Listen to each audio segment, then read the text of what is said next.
प्रिय भक्त, जब तुम यह संदेश पढ़ रहे हो तब तुम्हारे भीतर कोई अनजाना कंपन, कोई आत्मिक स्पंदन उठ रहा है। यह संकेत है कि तुम्हारी आत्मा अपने पिछले जन्मों के कर्मों की स्मृति से जुड़ रही है। धन, सुख, प्रतिष्ठा, अवसर, ये सब केवल इस जन्म के कर्मों से नहीं आते, बल्कि यह पिछले अनेक जन्मों के संचित कर्म का फल होते हैं। माँ लक्ष्मी कहती हैं, मैं वहां स्थिर रहती हूँ जहां कर्म शुद्ध, वाणी सत्य और मन निस्वार्थ हो। कर्म का रहस्य कर्म केवल कार्य नहीं है, यह ऊर्जा का बीज है।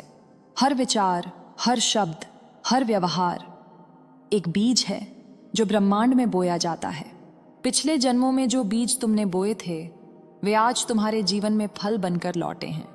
कई बार तुम सोचते हो, मैं तो मेहनत करता हूं फिर भी धन क्यों नहीं टिकता, तो या मैं किसी का बुरा नहीं चाहता फिर भी जीवन में अंधकार क्यों। मां लक्ष्मी उत्तर देती हैं और फल देता है। तुमने जहां कभी किसी को अपमानित किया वहां आज तुम्हें सम्मान की परीक्षा देनी है। जहां तुमने किसी का धन रोका वहां आज तुम्हारे धन का प्रवाह रुकता है। पिछले जन्मों के कर्म और वर्तमान जीवन, पिछले जन्मों में तुमने कितनी बार अवसर पाए होंगे। कभी राजा के दरबार में, कभी व्यापारी के घर में, कभी साधु के रूप में। पर हर जन्म में तुम्हारे कर्मों ने यह तय किया कि मां लक्ष्मी तुम्हारे द्वार पर कितनी देर रुकेगी। दान दिया था तो इस जन्म में धन आने के अवसर बढ़ते हैं। 2. यदि तुमने किसी की मेहनत का हक छीना था तो आज तुम्हारे सामने अवसर आकर लौट जाते हैं। 3. यदि तुमने दूसरों की प्रसन्नता में भाग लिया था तो आज लोग तुम्हारी सफलता में प्रसन्न होते हैं। 4. यदि तुमने अहंकार दिखाया था तो आज परिस्थितियां तुम्हें विनम्रता सिखा रही हैं। मां लक्ष्मी कहती हैं, चारों ओर एक आभा बनाता है, वही आभा तय करती है कि मैं तुम्हारे घर टिकूंगी या नहीं। धन और पुण्य का संबंध धन स्वयं में शुभ या अशुभ नहीं होता।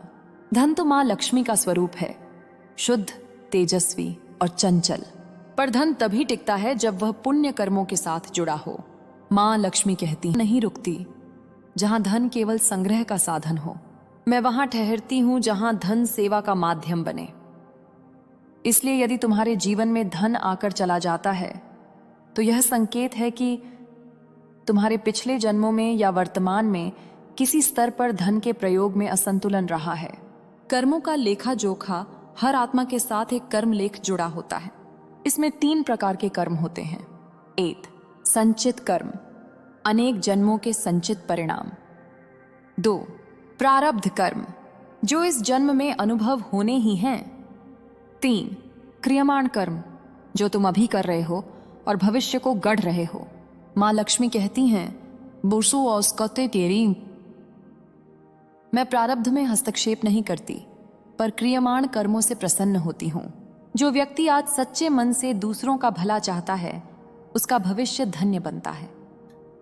आत्मा की यात्रा पिछले जन्मों में जब तुमने किसी को आंसू दिए तो वे आंसू ऊर्जा बनकर ब्रह्मांड में गूंजे। वही ऊर्जा इस जन्म में तुम्हें आर्थिक कठिनाइयों, रिश्तों की दूरी या अवसरों के अभाव के रूप में अनुभव कराती है। पर यदि तुमने प्रेम दिया था, क्षमा दी थी, सेवा की थी, तो वही ऊर्जा आज तुम्हारे जीवन में अदृश्य कृपा बनकर लौटती है। मां लक्ष्मी की चेतावनी। मां लक्ष्मी कहती हैं कि पीछे भागता है तो वह अपने कर्मों का भार भूल जाता है, पर मैं तब नहीं आती जब मन अव्यवस्थित हो। मैं वहां आती हूं जहां मन स्थिर, कर्म निष्कलंक और भावना दिव्य हो। इसलिए तुम्हें यह समझना होगा कि धन प्राप्त करने से पहले धन का पात्र बनना जरूरी है। पात्रता आती है संयम से, सत्य से, दान से, कृतज्ञता से परिवर्तन की शुरुआत। प्रिय भक्त, यदि तुम्हें लगता है कि पिछले जन्मों के कर्म तुम्हारे मार्ग में बाधा बन रहे हैं तो निराश मत हो, क्योंकि हर क्षण तुम्हारे पास एक नया अवसर है, नया कर्म करने का, नया भाग्य गढ़ने का। मां लक्ष्मी कहती हैं, मैं तुम्हारे पास उसी क्षण लौट आती हूं जब तुम अपने कर्मों में प्रकाश भर देते हो। सुधार के उपाय। 8.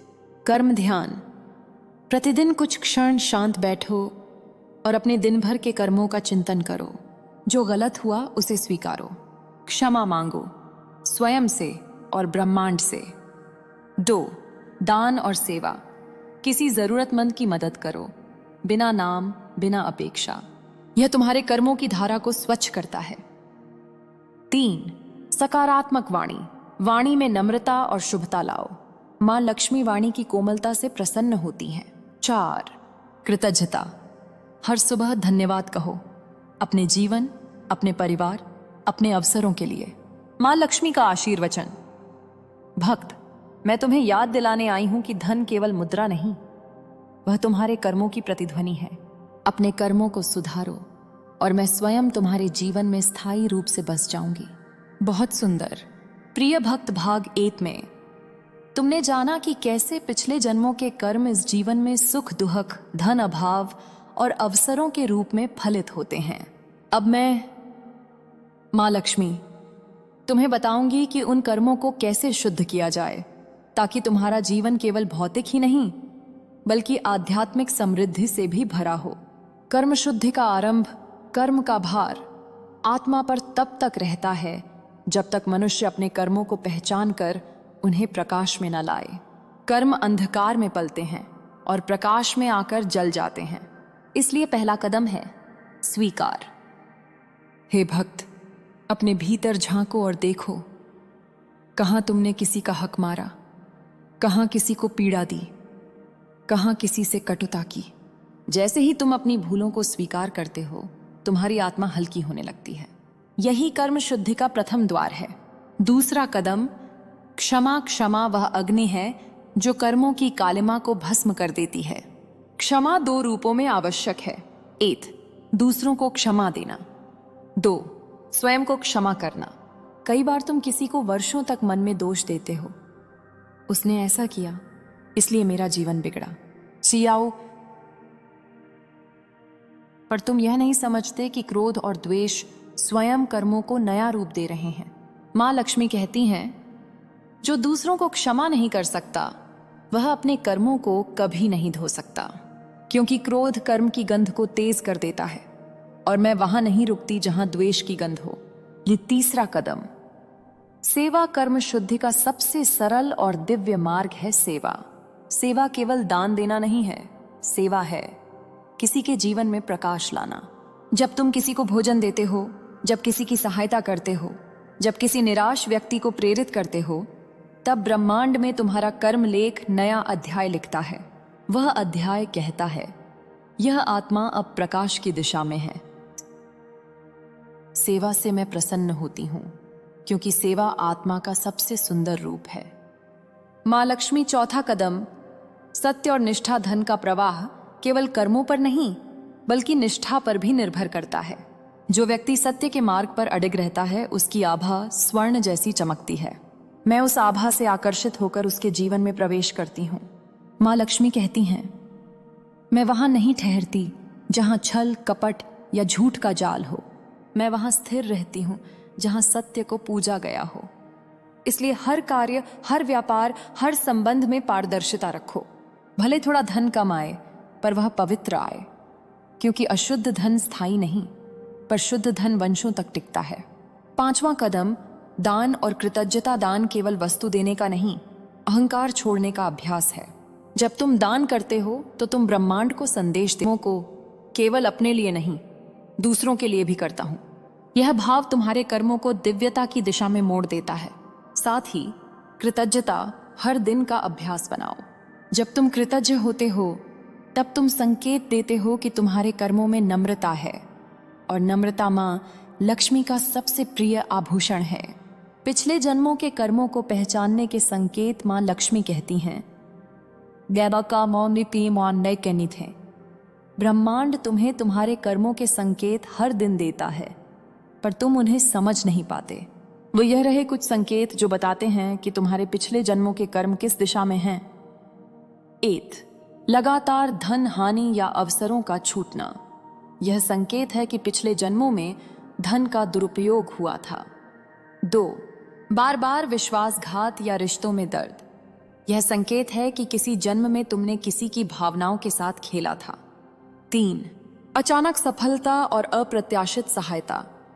यह पिछले जन्म के पुण्य कर्मों का फल है। 4. शांति का गहरा अनुभव ध्यान में। यह संकेत है कि आत्मा ने कर्मों के चक्र को शुद्ध किया है।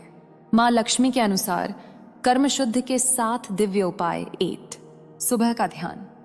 सूर्योदय के समय 11 बार AUM श्रीन महालक्ष्म्यै नमः जप करो। यह जप तुम्हारे पुराने कर्मों की ऊर्जा को संतुलित करता है। 2। क्षमा दीपक। प्रार्थना। प्रतिदिन सोने से पहले ईश्वर से कहो, हे प्रभु, जिन्होंने मुझे दुख दिया उन्हें मैं क्षमा करता हूं, और जिन्हें मैंने दुख दिया वे मुझे क्षमा करें। 3। गौ सेवा या अन्नदान। शनिवार या गुरुवार को किसी भूखे को भोजन दो। यह पिछले जन्मों के कठोर कर्मों को नरम बनाता है। 4। मां लक्ष्मी की आरती दीपक से। केवल दीपक की लौ से मां की आरती करो। यह अंधकार से प्रकाश का प्रतीक है। 5।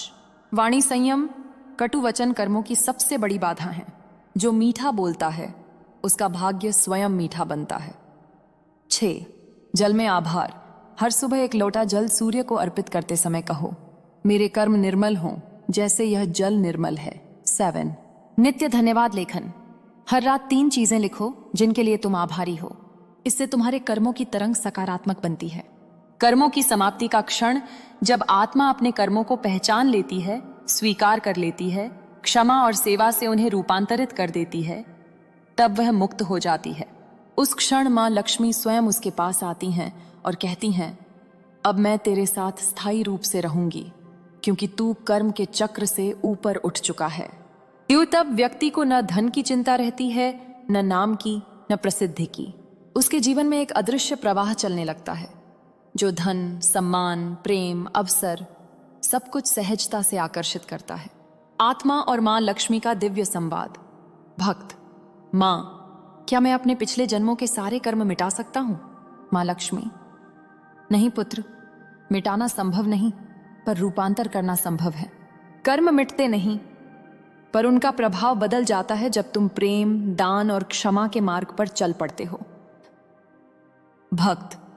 मां, आप कब स्थायी रूप से किसी के घर में वास करती हैं? कमान लक्ष्मी, जब घर में मन की शुद्धि, कर्म की सच्चाई और हृदय की करुणा बसती है। कर्मयोग की महिमा कर्मयोग कहता है, कर्म करो पर फल की अपेक्षा मत रखो। उधर यही सबसे ऊंचा मार्ग है। जब तुम कर्म को ईश्वर को अर्पित कर देते हो तो पिछले जन्मों के कर्मों का जाल स्वयं खुलने लगता है। मां लक्ष्मी कहती हैं,